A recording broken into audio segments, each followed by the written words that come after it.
의 말씀 세 번째로 전하고 있습니다. 그룹처럼 섬기자. 그룹이 뭔지 아시죠? 성경에 가장 많이 나오는 천사 중에 하나입니다. 천사들 중에 가장 최상위에 속한 천사를 그룹으로 보고 있습니다. 하나님을 가장 가까이 섬기는 그런 천사입니다.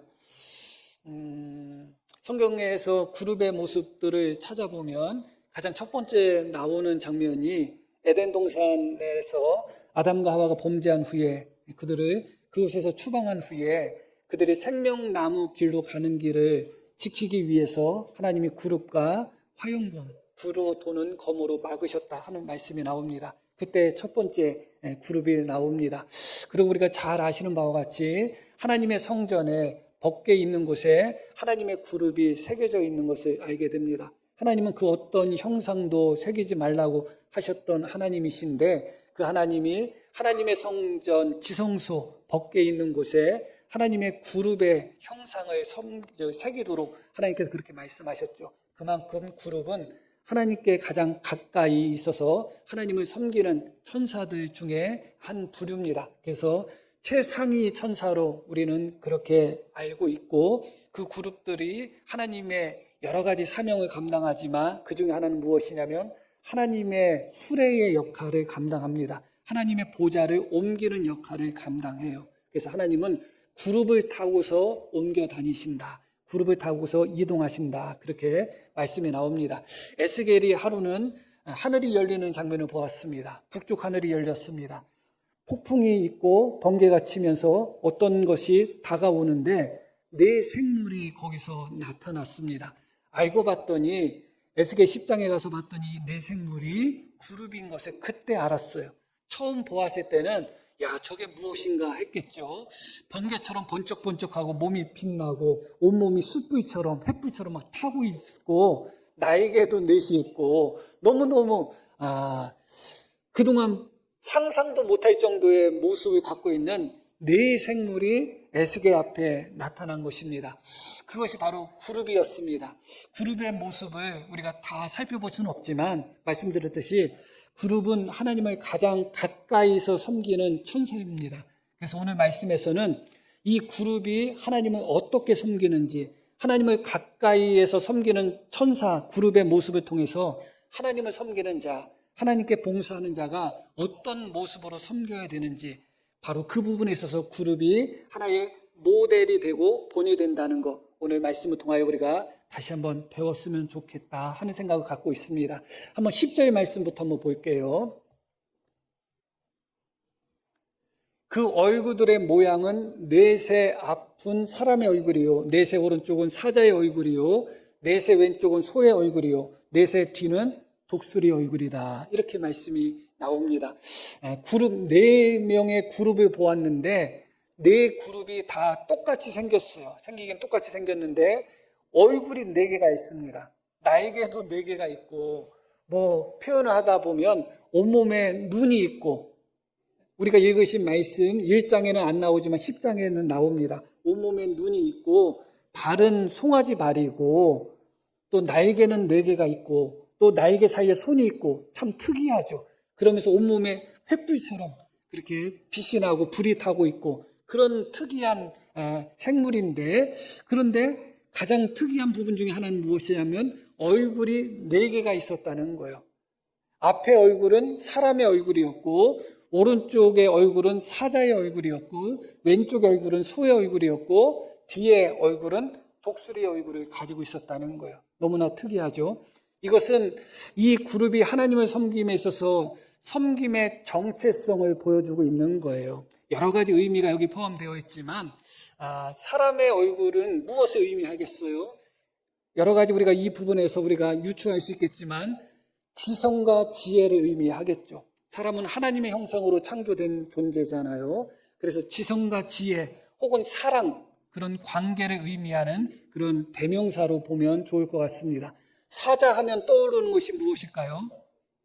용맹, 담대함, 용기, 왕권, 그런 것들이 떠오른다고 하겠죠. 그리고 소 하면 떠오르는 것은, 눈이 떠오르죠. 소 하면 떠오르는 것이 저는 진짜 눈이 떠올라요. 눈이 껌뻑껌뻑하고 그러면서 그 쟁기질하고 막 저도 뭐 어렸을 때 시골에서 다 봤으니까 그런 모습들이 떠오릅니다. 소의 모습은 우직한 종의 모습입니다. 순종하는 모습, 인내하는 모습, 그런 것을 상징한다고 할 수가 있습니다. 독수리는 어떤가요? 다른 것은 다 땅에 살고 있지만 독수리는 하늘에 살고 있죠.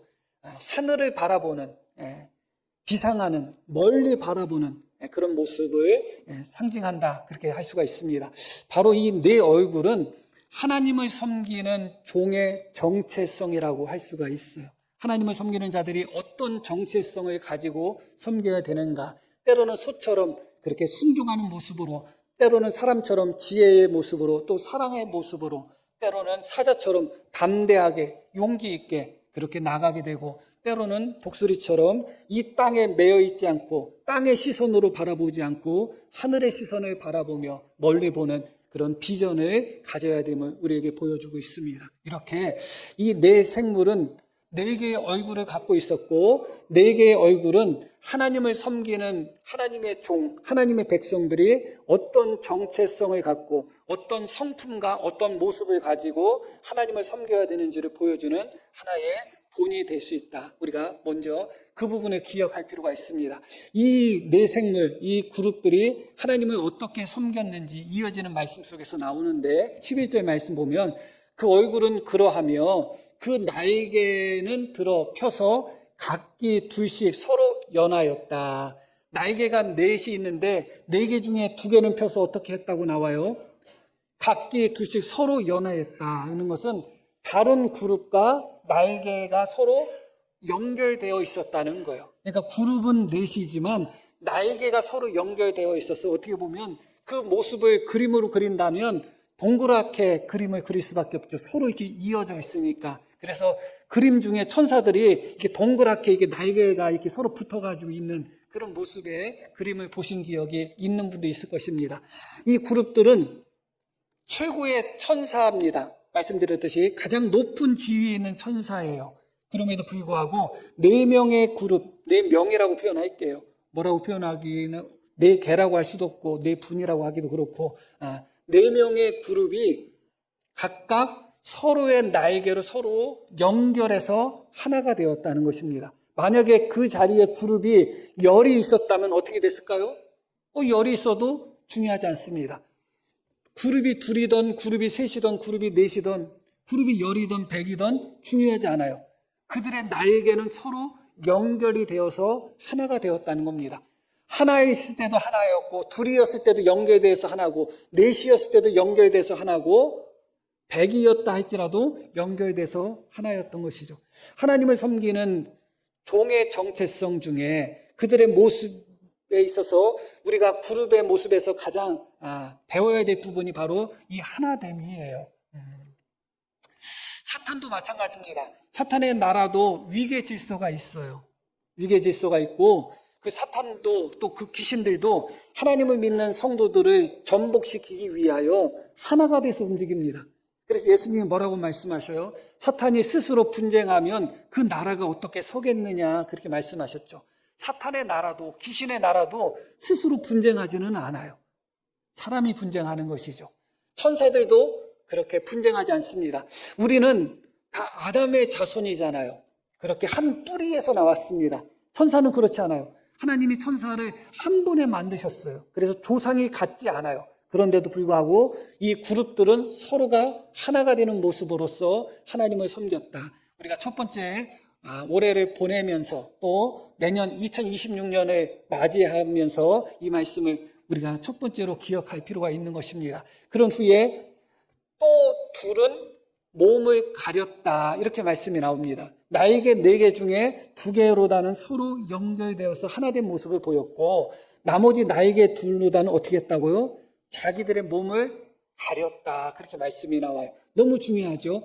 이 그룹은 하나님을 가장 가까이서 섬기는 가장 높은 지위의 천사들이고 가장 거룩한 천사들이에요. 그럼에도 불구하고 하나님 앞에 설 때는 언제나 날개 둘은 날기 위한 목적으로 존재하는 것이 아니라 자기들의 몸을 가리기 위한 목적으로 그 날개가 존재하고 있었던 거예요. 하나님을 섬김에 있어서 자신들의 몸을 가렸다는 것이 무엇을 의미하겠어요? 겸손을 보여주겠죠. 자기 자신을 드러내지 않고 오직 하나님을 나타내는 모습을 보여주는 것 겁니다. 하나님의 종들이 범하는 실수 중에 하나는 무엇인가? 하나님이 드러나야 되는데 자기가 드러나는 거예요. 하나님이 영광 받아야 되는데 자기가 영광 받고 칭찬받고 하는 그런 모습들이 있는 거예요. 언제나 낮은 모습으로 겸손함으로 자기를 가려야 되는데 언제나 자기를 드러내면서 주님의 일을 하는 경우가 많습니다. 말씀드렸듯이 이 그룹은 가장 하나님을 가까이서 섬기는 천사들입니다. 그리고 온몸이 어떻다고요? 불타고 있는 존재예요. 횃불처럼 숯불처럼 타고 있는 존재예요. 불타고 있다는 것은 언제나 더러운 것을 소멸한다는 의미거든요. 그 이야기는 불타고 있는 존재는 곧 거룩한 존재라는 거예요. 더러운 것을 날마다 태우기 때문에 그래요. 하나님을 가장 가까이서 섬기기 때문에 가장 거룩할 수밖에 없잖아요. 그런데 그렇게 하나님을 가장 가까이서 섬기면서 날마다 부정한 것을 태우는, 그래서 온몸이 횃불처럼 숯불처럼 타고 있는 그런 그룹임에도 불구하고 하나님 앞에서는 자기의 몸을 가렸다는 거예요. 우리의 경건함과 우리의 거룩함과 우리의 믿음이 아무리 높고 대단하다 할지라도 하나님 앞에서 자랑할 수 있는 것이 어디 있겠어요? 이만하면 됐다 할 것이 어디 있겠어요?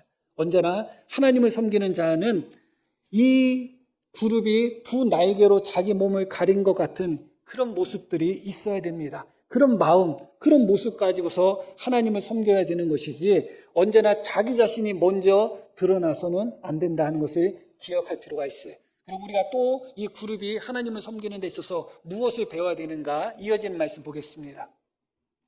영이 어떤 쪽으로 가면 그 생물들도 그대로 가되 돌이키지 아니하고 일제히 앞으로 곧게 행하였다. 이렇게 말씀이 나옵니다.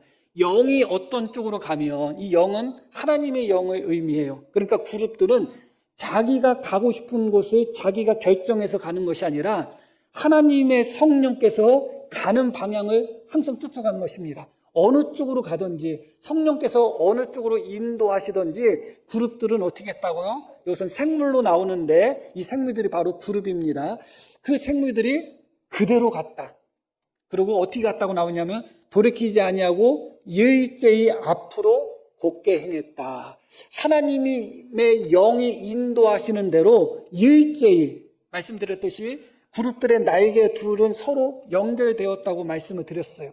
그렇게 연결되었던 그룹들이 하나님의 일을 할 때 하나님은 왼쪽으로 인도하시는데 한 그룹은 오른쪽으로 가고 한 그룹은 앞으로 가고 그럼 어떻게 되겠어요? 다 끊어질 수밖에 없고 나눠질 수밖에 없는 거예요. 그룹이 아무리 많다 할지라도 언제나 이 그룹들은 그렇게 일제히 날개가 서로 연결된 상태에서 일제히 하나님의 성령이 인도하는 방향으로 갔다. 너무너무 중요한 것이죠. 자기의 기분을 따라가지 않고 자기 생각을 따라가지 않고 자기 판단을 따라가지 않고 하나님의 성령께서 인도하시는 방향이라면 그 방향으로 갔다. 그리고 그룹들이 각각 나누어지지 않고 일제히 하나가 되어서 곧장 그렇게 갔다. 그렇게 말씀합니다. 그리고 이 부분부터 제가 오늘 드리고자 하는 말씀의 본격적인 내용이 여기서부터 시작이 됩니다. 자, 영이 어떤 쪽으로 가면 그 생물들도 그대로 가되 돌이키지 않고 일제히 앞으로 곧게 행했다. 그 생물들도 그대로 갔는데 돌이키지 않고 갔다. 이게 무슨 의미일까요? 영이 어디로 가든지 어떤 방향으로 가든지 돌이키지 않았다는 거예요. 제가 만약에 이 자리에 있다가 하나님의 성령께서 오른쪽으로 인도하시면 어떻게 해야 되겠어요? 오른쪽으로 돌이켜서 가야죠. 물론 뭐 이렇게 가도 되는데 뭐 그렇게 갈 수는 없죠. 일반적으로 하나님의 성령이 뒤로 인도하시면 뒤로 돌이켜서 뒤로 가야 돼요.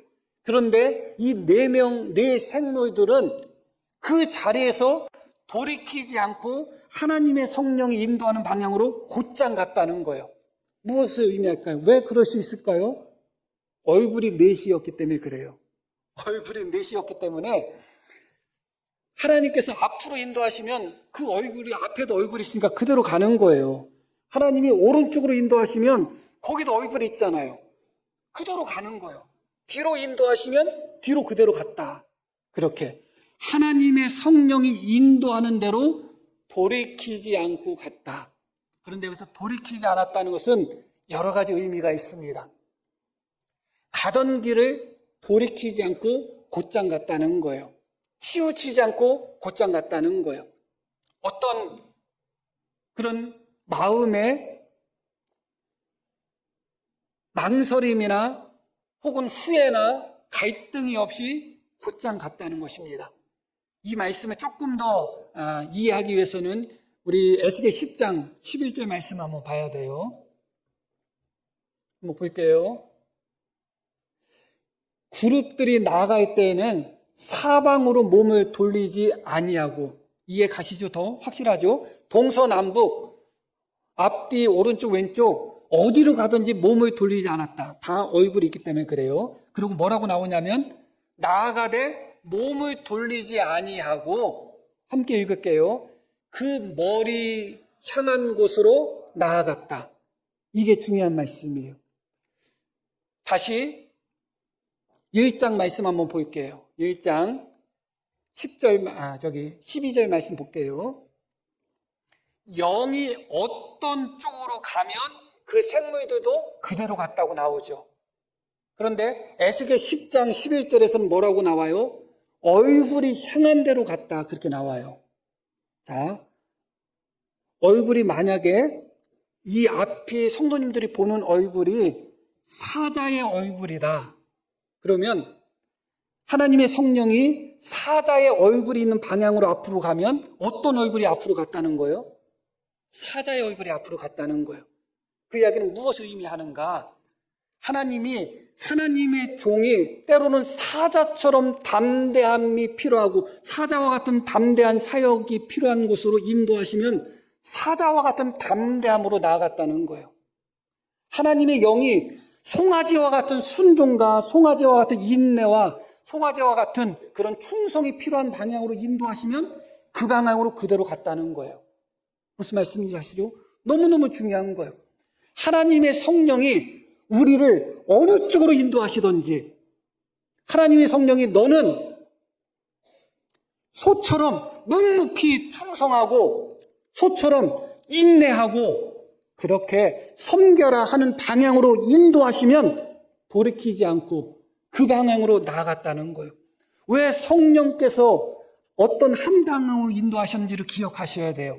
성령께서 인도하시는 방향으로 그 방향으로 나아갔다는 것입니다. 오늘 말씀을 보면 에스겔이 네 생물을 보았는데 네 생물의 얼굴이, 앞에 얼굴이 누구의 얼굴로 나와요?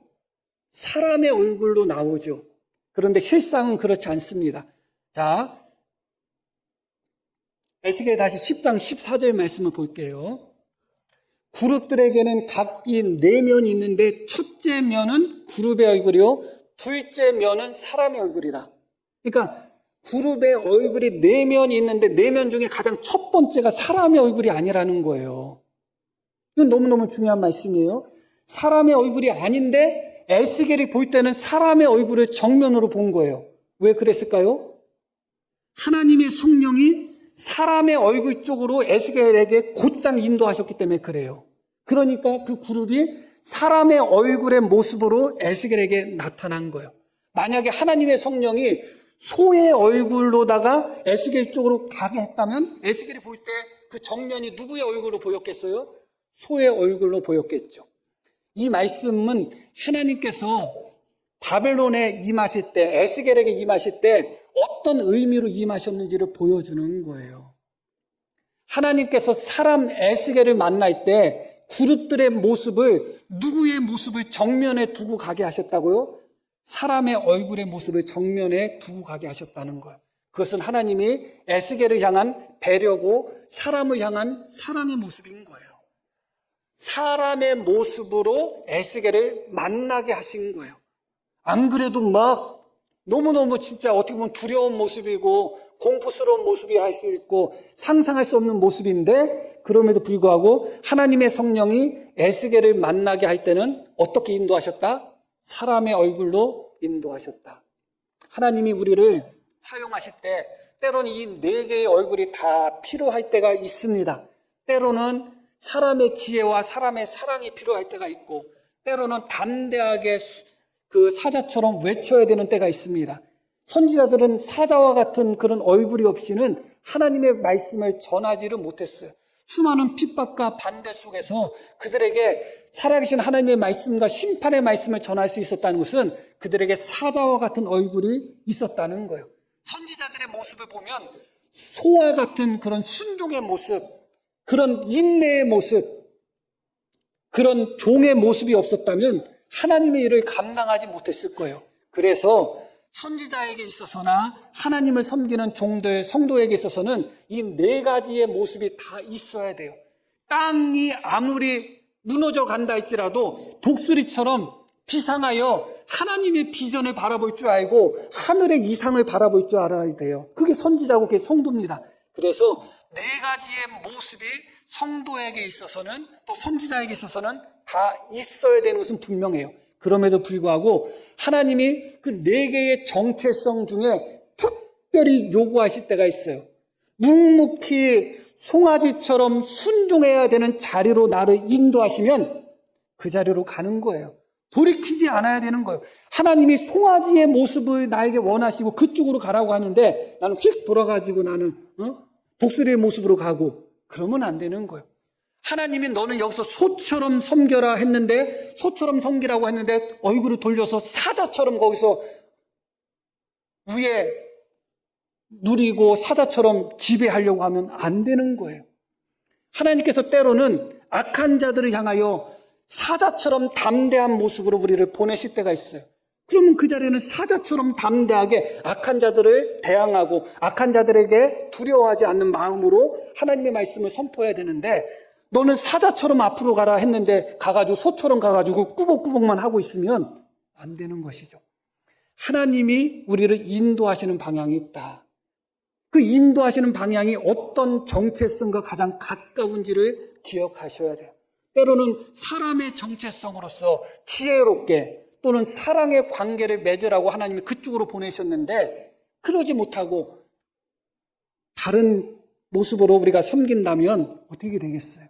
그런 의미에서 이 그룹들이 네 개의 얼굴을 갖고 있다는 것은 하나님을 섬기는 자, 주의 종들이 가져야 되는 네 개의 성품적인 덕목이라 할 수도 있고 네 개의 종의 정체성이라고 할 수가 있습니다. 그리고 하나님이 각각 인도하시는 방향이 있다.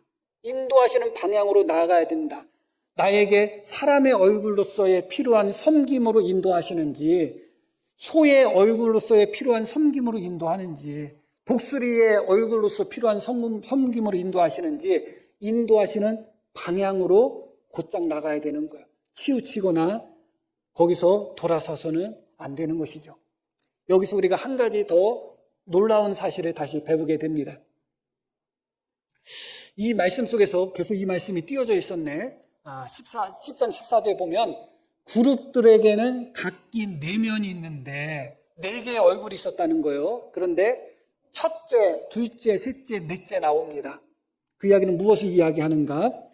그 그룹의 얼굴에 질서가 있었다는 거예요. 순서가 있었다는 거예요. 첫 번째 얼굴과 두 번째 얼굴과 세 번째 얼굴이 질서적인 순서를 이야기하고 있는 거예요. 그러니까 맨 앞에 있는 얼굴이 가장 중요한 얼굴이에요. 그런데 놀랍게도 첫째 얼굴이 사람의 얼굴이 아니에요. 그렇죠? 사람의 얼굴은 몇 번째예요? 두 번째예요. 그리고 세 번째 얼굴은 사자의 얼굴이고 네 번째 얼굴이 독수리의 얼굴이에요. 그런데 뭔가 1장의 모습과 달라진 부분이 있어요. 어떤 모습이 달라졌을까요? 소의 얼굴이 없죠. 그렇죠? 아시면서도 겸손해서 벌써 두 날개로 자기 몸을 가리시는 이 겸손함 좋은 거예요. 소의 얼굴이 없잖아요. 그렇죠? 다시 그 얼굴의 모양은 넷의 앞은 사람의 얼굴이요, 넷의 오른쪽은 사자의 얼굴이요, 넷의 왼쪽은 소의 얼굴이요, 넷의 뒤는 독수리의 얼굴이다. 사실 이 원문을 보면 앞이라는 단어와 뒤라는 단어는 안 나와요. 오른쪽과 왼쪽만 나와요. 그런데 에스겔이 처음에 볼 때는 사람의 얼굴로 자기를 보았기 때문에 사람의 얼굴이 첫 번째 얼굴인지 알았던 거예요, 에스겔이. 무슨 말씀인지 아시죠? 그리고 자기를 보고 있는 사람의 얼굴을 기준으로 해서 오른쪽은 사자고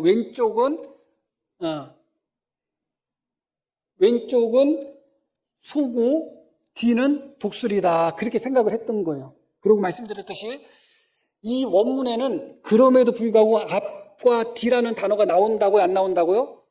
안 나와요. 그럼 왜 이렇게 번역했냐? 번역자들이 생각할 때 오른쪽 왼쪽이 나오고 에스겔이 사람의 얼굴을 봤다고 하니까 사람이 맨 앞이었고 독수리가 그럼 맨 뒤겠구나. 그렇게 생각해서 그렇게 번역한 것이지 원래는 앞이라는 단어도 안 나오고 뒤라는 단어도 안 나오고 오른쪽 왼쪽만 나와요. 이 말씀만 놓고 보면 첫 번째 얼굴이 어떤 얼굴로 보여요? 사람의 얼굴이 첫 번째로 보이죠.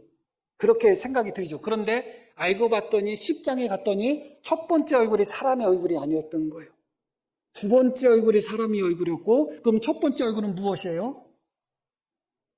다시 10장 보면 내면이 있는데 첫 번째 면은 그룹의 얼굴이다. 왜 그룹의 얼굴이라고 했냐면 그 그룹 전체의 얼굴이 몇 개가 있다고요?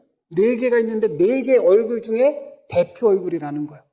그룹 전체의 정체성을 대표하는 얼굴이라는 거예요. 그러면 그 대표 얼굴이 누구 얼굴이 돼야 돼요? 사람의 얼굴이 돼야 되지 않겠어요? 우리가 생각하면? 그런데 그렇지 않아요. 이 그룹의 얼굴이 어떤 얼굴이냐?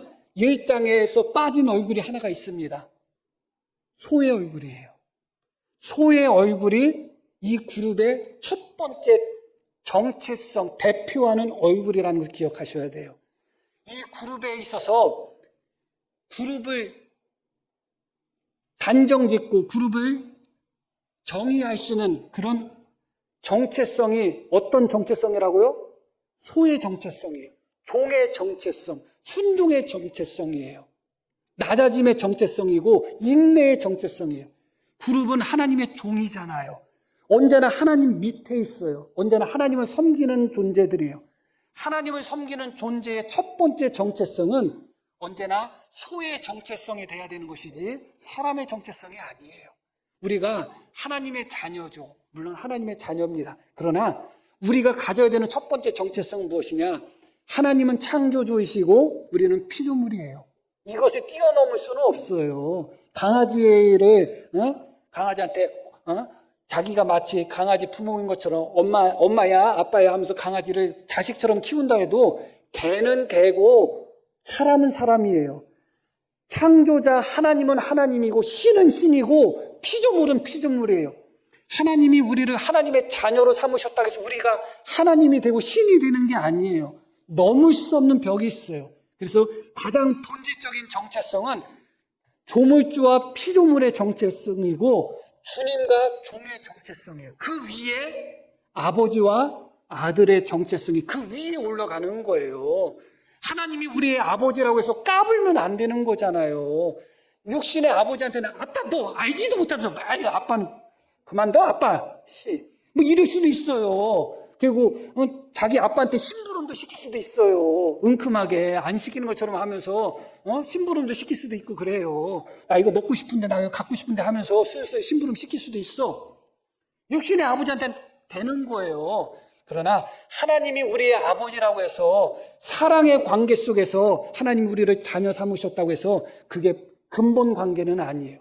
피조물과 조물주 위에 주님과 종 위에서 우리가 하나님의 아버지로서 하나님의 자녀로서 하나님을 섬기는 거예요. 더군다나 말씀드렸듯이 그룹은 가장 낮은 자리에서 언제나 하나님을 떠받드는 위치에 있는 존재예요. 그렇기 때문에 그룹의 정체성, 하나님의 종의 정체성에 있어서 가장 대표적이고 본질적인 정체성이 무엇이라고요? 소의 정체성이에요. 성도의 정체성에서도 마찬가지입니다. 4가지 얼굴로서 하나님을 섬겨야 되는데 때로는 사람의 얼굴로서, 때로는 소의 얼굴로서, 때로는 독수리나 혹은 사자의 얼굴로서 하나님을 섬겨야 되고, 네 개의 이 모습들이 다 조화롭게 나타나야 되겠지만, 본질적인 정체성은 첫째 면은 그룹의 얼굴인데, 그 그룹의 얼굴, 이 첫 번째 면이 바로 소의 얼굴이었다는 것을 기억할 필요가 있어요. 언제나 하나님 앞에 하나님을 섬기는 자는 가장 첫 번째가 언제나 종의 모습이어야 돼요. 언제나 종의 모습이고, 언제나 인내의 모습이고, 낮은 자의 모습이어야 돼요. 실제로 하나님을 섬겼던 모든 종들이, 모든 주의 종들과 선지자들이 다 이런 과정을 거쳤다는 것을 기억할 필요가 있어요. 모세도 하나님 앞에 담대한 주의 종으로 쓰이기 전에 소처럼 그렇게 인내의 기간, 고난의 기간, 순종의 기간을 경험해야 됐죠. 광야 40년이 없었다면 모세가 이스라엘 백성들의 지도자가 되지 못했을 거예요. 바울 사도도 마찬가지입니다. 심지어 우리 예수님조차도 이 땅에 오실 때 종의 모습을 가지고 오셨다 그거예요. 예수님이 높아지셔서 하나님 우편에 지금 올라가셨죠. 독수리처럼, 사자처럼 지금 하나님의 우편에서 영광을 지금 누리고 계십니다. 그러나 그러기 전에 먼저 예수님은 이 땅에 인자는 섬김을 받으러 온 것이 아니라 섬기러 왔다. 종의 형체로 이 땅에 오셨다는 것을 기억하셔야 돼요. 언제나 하나님을 섬기는 자의 첫 번째 정체성, 본질적인 정체성은 소의 정체성이라는 것. 사람의 얼굴이 첫 번째가 아니라 소의 얼굴이 첫 번째라는 것을 언제나 기억하셔야 돼요. 모든 성도들이 목사를 보면서 언제나 이 순종하는 마음, 하나님 앞에 절대적으로 순종하고 하나님 앞에 겸손하고 종의 모습으로서, 소의 모습으로서 인내하는 모습으로 하나님을 섬기는 것이 첫 번째가 된다면 어떤 교회도 문제 생겨날 교회는 아무도 없습니다. 이 소의 정체성 위에서 나머지 정체성들이 세워져야 됩니다. 결론적인 말씀을 드릴게요. 이 모든 모습들은 사실은 에스겔에게 나타나게 되었고 또 마지막 예수님께 완성됩니다. 우리는 사복음서를 각각 송아지복음서, 또 사람복음, 독수리복음, 또 사자복음, 그렇게 사복음서로 이야기합니다. 예수님의 모습 속에서도 이 네 가지의 모습이 나타났다고 신학적으로 이야기하고 있습니다. 예수님이 마지막에 완전한 이런 종의 모습으로 이 땅에 나타나신 것이죠. 그러나 그러기 전에 오늘 말씀 속에서 읽은 인자, 에스겔의 모습 속에서도 이런 모습이 나타나요. 하나님이 에스겔을 하나님의 선지자, 하나님의 종으로 보내신다고 하고 첫 번째 에스겔에게 하신 말씀이 이 패역한 족속들에게 너를 보낸다. 이 패역한 족속들에게 외쳐가지고 그들의 멸망을 외치고 그들을 심판할 것을 외치라고 그렇게 말씀하십니다. 그러기 위해서는 에스겔이 어떤 얼굴에 담대함이 있어야 돼요? 사자의 얼굴에 담대함이 있어야 되겠죠. 그런데 그러고 나서 하나님이 에스겔에게 처음 주신 명령들이 기가 막힌 명령들을 주셔요. 기가 막힌 명령들. 예루살렘 모형을 소꿉놀이 하듯이 만들어가지고 그 예루살렘 모형을 만든 후에 거기서 옆에서 누워가지고 430일을 그 옆으로 누워서 살게 하십니다. 390일과 40일 해가지고 400일이 넘는 동안 움직이지도 못하고 그 모형 옆에서 이렇게 있게 하셔요. 그러고 나서 에스겔에게 먹는 것도 정말 작은 양을 달아서 먹게 하시고 그것뿐만 아니라 에스겔한테 빵을 구울 때 사람의 똥으로다가 빵을 구라고 말씀하셔요. 그런데 에스겔이 하나님 앞에 내 영혼을 더럽힌 적이 없습니다. 그러니까 하나님이 인심 쓰셔가지고 소똥으로 해라 하셨죠. 그러고 하루는 하나님 에스겔한테 네 머리와 네 수염을 다 잘라가지고 3분의 1은 사람들이 보는 앞에서 불에 태우고 3분의 1은 칼로다 막 이렇게 치고 3분의 1은 바람에 막 흩어나겠어요. 사람들이 보면 어떻겠어요? 갑자기 목사가 예배인도 하러 와가지고 머리를 막 잘라요. 목사가 갑자기 성도님이 보는 앞에서 면도칼 같은 거 꺼내가지고 샥샥샥샥 하고 나이타 찍어가지고 머리카락 태우고 있고 바람을 후후 이러고 있으면 갔구나, 끝났구나 이제 어쩌다가 저렇게 됐나 이렇게 하다가 예배가 끝날 거예요. 에스겔한테 그런 명령을 하셔요. 그러면서 하나님이 하나는 짐을 옮기라는 거예요. 짐을 옮기라고 하면서 뭐라고 하냐면 네 집 벽을 다 뚫어가지고 밤에 그 벽을 이렇게 쥐구멍처럼 개구멍처럼 해가지고 거기로 이렇게 몰래 빠져나오라는 거예요. 그리고 한 번은 하나님이 에스겔한테 네 부인을 죽일게. 네 부인 죽일 테니까 울지도 말고 통곡하지 말고 애곡하지도 마. 이런 말씀들이 계속 이어서 나가요. 송아지, 소의 인내와 순종과 종의 모습이 없이는 감당할 수가 없는 거예요. 감당할 수 없는 거예요. 그런데 이런 모든 모습들이 에스겔서 초반에 다 나와요. 하나님은 에스겔이 소와 같은 그런 묵묵히 참고 견디고 순종하는 그런 종의 정체성이 없이는 순종할 수 없는 일들을 다 요구하셨어요. 그런데 어떻게 했어요? 에스겔이 그대로 다 순종합니다.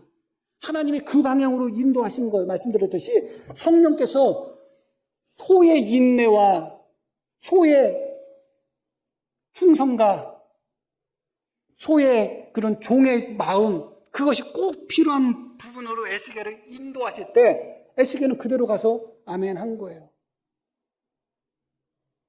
우리 같으면 어떨까요? 그 순간에 갑자기 사람의 지성이 튀어나오죠. 하나님은 소의 인내를 우리에게 요구하시고 소의 순종을 요구하시는데 사람의 지성이 탁 튀어나와서 에이 어떻게 이거 해요? 에이 이거 안 돼요 해버리잖아요. 그러나 에스겔은 그런 모습이 없었어요. 그리고 놀랍게도 에스겔의 마지막 장면에 가면 어떤 모습들이 나오는가? 죽었던 해골들이 다 살아나는 이상들이 나타나고 하나님이 무너졌던 성전을 새 성전으로 세우시는 장면이 나오고 무너졌던 예루살렘 성읍을 새로운 성읍으로 만드시는 이상들을 에스겔이 봐요. 그리고 에스겔에서 마지막 절이 여호와 삼마로 끝나요. 여호와께서 거기 계신다. 그걸로 끝나요. 무엇을 보여줘요? 독수리와 같은 이상을 보여주고 있잖아요.